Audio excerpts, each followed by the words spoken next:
Hello students, welcome all of you on my YouTube channel G board exams. Students, आज के इस video lecture में हम class 10th की first poem the dust of snow, इसके जितने भी MCQs क्वेश्चंस हैं, ऑब्जेक्टिव क्वेश्चंस जिन्हें हम कहते हैं, उनको हम डिस्कस करेंगे। और इनमें जो नंबर ऑफ क्वेश्चंस, जो प्रश्नों की संख्या होगी, वो 15 से 16, लगभग 15 to 16 क्वेश्चंस होंगे। और उनको हम इस तरीके से पढ़ेंगे कि इनको पढ़ने के बाद किसी भी प्रकार के अन्य क्वेश्चंस को या किसी मॉडल पेपर को या किसी बुक के कंटेंट के जो क्वेश्चंस हैं उनको पढ़ने की कोई ज़रूरत नहीं पड़ेगी। और इन 15 to 16 क्वेश्चन से हम जितने भी बनने वाले अदर क्वेश्चंस हैं उनको इन्हीं क्वेश्चंस में ही डिस्कस कर लेंगे, ताकि अन्य क्वेश्चन को या अन्य कहीं से अलग मटेरियल को हमें तलाश करने की ज़रूरत ना पड़े। तो चलिए शुरू करते हैं इसको, और इसके माध्यम से हम समझते चलते हैं। तो देखते हैं, हमारा पहला क्वेश्चन है हु का मतलब कौन, इज़ द पोएट, कौन पोएट है of the poem dust of snow. जो पोएम डस्ट ऑफ स्नो है, इसके पोएट कौन है? फर्स्ट ऑप्शन है रॉबर्ट फ्रॉस्ट, सेकंड ऑप्शन है आपका G.L. फेंट्स, थर्ड ईट्स यानी WB Yeats, William Butler Yeats, या फोर्थ यहाँ पर C हो गया लेकिन यहाँ पर D होगा, D ऑप्शन वाल्ट व्हिटमैन। तो इसका जो सही आंसर होगा, बहुत ही इजी क्वेश्चन था, इसका आपने अनुमान लगा लिया होगा, option A Robert Frost is the poet of the poem dust of snow.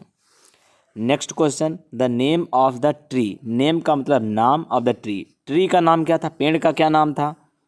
यानी जिस पेड़ के नीचे से वो बैठे थे, जिस पेड़ के नीचे थे पोएट रॉबर्ट फ्रॉस्ट, और उसी पेड़ पर एक कौवा बैठा था।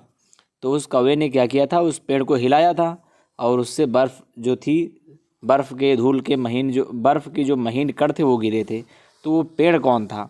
फर्स्ट ऑप्शन है बनियान का पेड़, दूसरा है बनियान का मतलब बरगद, दूसरा ऑप्शन है जैक फ्रूट यानी कटहल का पेड़ था, थर्ड ऑप्शन मैंगो आम का, या डी ऑप्शन हेमलॉक, वही विश्व वृक्ष जिसको आप धतूरा या अन्य शब्दों में बोल सकते हैं।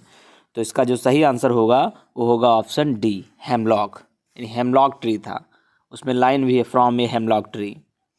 अगला क्वेश्चन देखते हैं, हु किसने सूक डाउन, किसने हिलाया the hemlock tree, hemlock tree को किसने हिलाया था? तो यहाँ पर 3 क्वेश्चन बन सकते हैं कि हेमलॉक ट्री को किसने हिलाया, किस पर हिलाया, और क्या हिलाया पेड़ पर, पेड़ से। तो पहला ऑप्शन है क्रो कौवा, दूसरा ऑप्शन है पैरट तोता, या थर्ड ऑप्शन है कुकू कोयल, या फोर्थ ऑप्शन है स्पैरो गौरैया। तो इसका जो सही आंसर होगा, आप जानते हैं, इसका सही आंसर होगा ऑप्शन ए क्रो कौवा। तो जो कौवा था उसने हेमलॉक के पेड़ को हिलाया था, किस पर हिलाया था? पोएट पर, पोएट कौन? Robert Frost. और क्या हिलाया था? तो डस्ट ऑफ स्नो यानी बर्फ़ के महीन कण।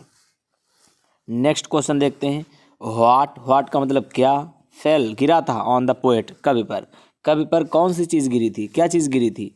पहला लिखा डस्ट ऑफ ट्री, पेड़ की जो महीन कण थे वो गिरे थे, धूल वगैरह, डस्ट ऑफ स्नो या बर्फ़ के महीन कण, या डस्ट ऑफ रेन, रेन मतलब होता है वर्षा, वर्षा के महीन कण, या डस्ट ऑफ क्रो, क्रो यहाँ पर इसलिए लिख दिया गया है कि ताकि आप कंफ्यूज हो जाएं, इसलिए इस ऑप्शन में दिए गए हैं।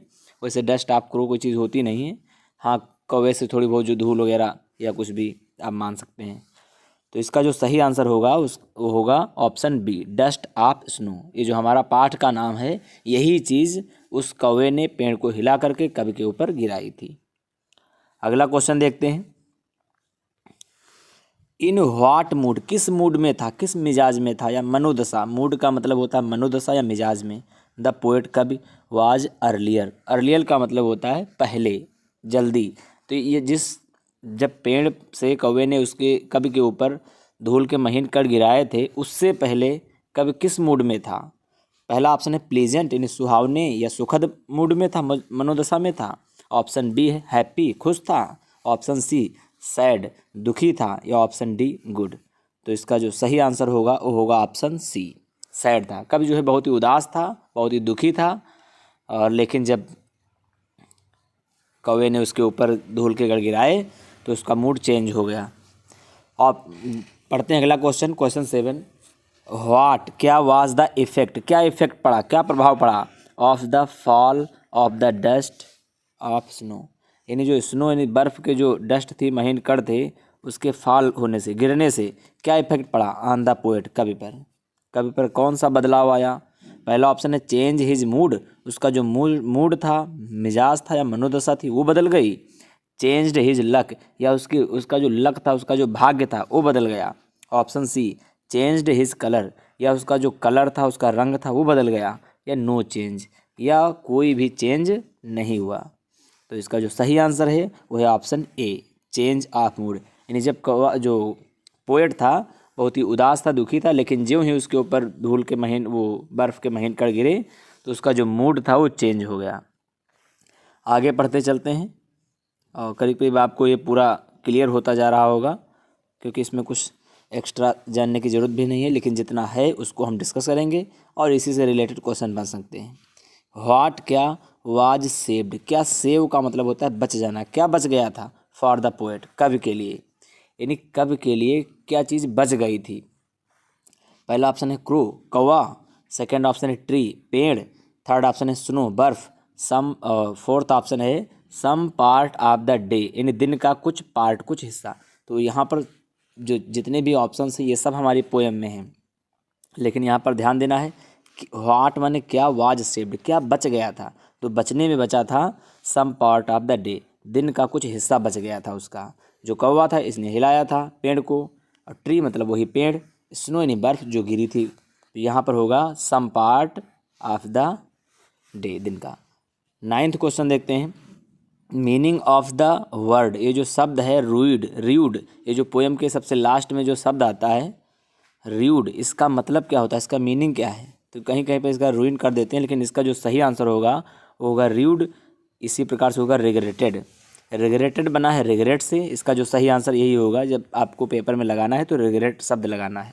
रिग्रेट का मतलब होता है पछतावा, पछतावा कह सकते हो, या फिर आप कह सकते हो पश्चाताप करना। यानी कब कह रहा है, जो मैं अपना पछतावा करते हुए बाकी का समय नष्ट कर देता वो समय मेरा बच गया था, क्योंकि उसका जो मूड था वो चेंज हो चुका था। अगला क्वेश्चन देखते हैं। What is the rhyme scheme of the poem, जो पोएम है, जो कविता है, इसकी राइम स्कीम क्या है। राइम स्कीम होता है जो तुकबंदी होती है लास्ट में, जैसे कहा जाए स्नो, क्रो, ट्री, फ्री, ऐसे इस प्रकार से। तो इसको आप डायरेक्ट इसको अन्य ऑप्शंस को पढ़ने की बजाय आप इसको याद ही कर लीजिएगा कि इसका जो सही जो इसकी राइम स्कीम होती है वो यही है, ए बी सी डी। यहाँ पर दोनों ऑप्शन रिपीट हो गए हैं, ए बी सी डी। आप दोनों को याद कर लीजिएगा, यही दोनों एक ही ऑप्शन है। जो हमारा पहली पोएम है डस्ट ऑफ स्नो, इसकी जो राइम स्कीम है वो है ए बी सी डी। अगला क्वेश्चन देखते हैं। What was dust of snow represent, represent का मतलब होता है प्रतिनिधित्व करना, या आप इसको थोड़ा जूम इन करके पढ़ते हैं इसको। हाँ, अब देखते हैं। लिखा है what does dust of snow represent, represent का मतलब होता है प्रतिनिधित्व करना, प्रतीक बनना। तो डस्ट ऑफ स्नो का क्या मतलब है, हीलिंग पावर ऑफ नेचर, प्रकृति की जो हीलिंग पावर है, स्वस्थ कर देने वाली जो शक्ति है। दूसरा ऑप्शन है पार्टिकल्स ऑफ स्नो, बर्फ़ के पार्टिकल्स, छोटे छोटे कण। ये थर्ड ऑप्शन है कूल वेदर, कूल का मतलब ठंडा, वेदर मौसम, ठंडा मौसम, या नन, या कोई नहीं। तो इसका जो सही आंसर है वो है option A, healing power of nature, यानी प्रकृति की स्वास्थ्यदायक, स्वास्थ्यवर्धक जो पावर होती है, जो शक्ति होती है, वही हमारी डस्ट ऑफ स्नो है, वही बर्फ़ के महीन कण है। क्योंकि उनसे क्या होता है, हमारा जो स्वास्थ्य है वो अच्छा हो जाता है, इन द सेंस, यानी आप कह सकते हैं कभी का जो मूड था वो चेंज हो गया था। अगला क्वेश्चन देखते हैं। द नंबर ऑफ स्टेंजाज, यानी नंबर कितने हैं, कितनी संख्या स्टेंजा की इन द पोएम, कविता में। ये जो हमारी पोएम है डस्ट ऑफ स्नो, इसमें कितने स्टेंजा हैं। 1 यानी एक स्टेंजा है, 2 2, या 3 3, 4 4। तो इसका जो सही आंसर है वो है 2 यानी इसके 2 स्टेंजा हैं, पहली की 4 लाइनें, बाद की 4 लाइनें। अगला क्वेश्चन देखते हैं। The hemlock is here symbolises, जो यहाँ पर जो हेमलॉक है, हेमलॉक का पेड़, ये किसका सिंबल है, किसका प्रतीक है। और यहाँ पर ऑप्शन ए है सौरो, दुख का, बी हैप्पीनेस, खुशी का, थर्ड ऑप्शन एंजॉयमेंट, आनंद का, या डी ऑप्शन गुडनेस, अच्छाई का।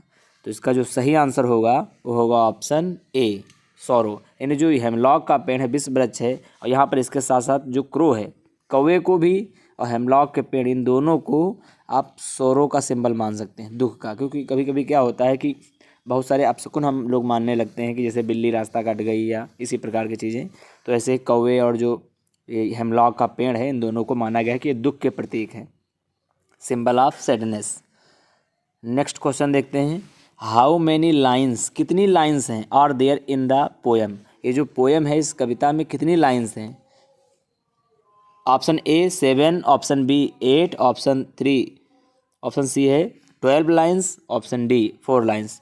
तो इसका जो सही आंसर होगा वो होगा ऑप्शन बी। आप लोग पढ़े हैं पोएम, आप अच्छे से इसको जान सकते हैं। इसमें 8 पोएम है, 2 स्टेंजा हैं, 4 लाइनों की, 2 स्टेंजा मिला करके 8 लाइन से टोटल। अगला क्वेश्चन है, अंडर व्हिच ट्री, कौन से पेड़ के नीचे पोएट वाज स्टैंडिंग, पोएट जो कवि था वो खड़ा था। तो किस पेड़, कौन सा पेड़ था। तो इसमें ऑप्शन देने की ज़रूरत नहीं है, आप लोग अब तक जान गए होंगे कि वो पेड़ था हेमलॉक ट्री। हेमलॉक के यानी विश्व वृक्ष के नीचे जो पोएट था वो खड़ा था।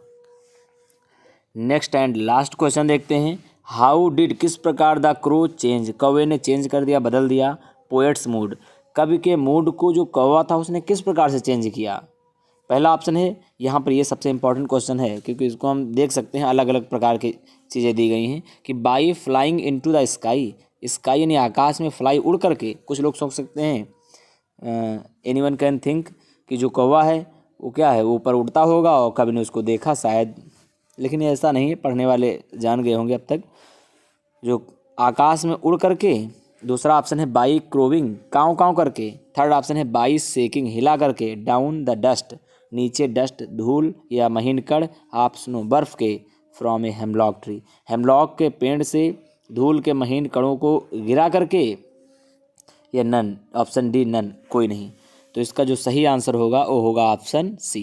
ये ऑप्शन सी आपका यहाँ से ये पूरा है, यानी कौवे ने क्या किया, धूल के जो बर्फ़ के महीन कण थे उसको हेमलॉक के पेड़ से कभी के ऊपर गिराया और इससे जो पोएट का जो मूड था वो चेंज हो गया। I hope you understand all the lesson.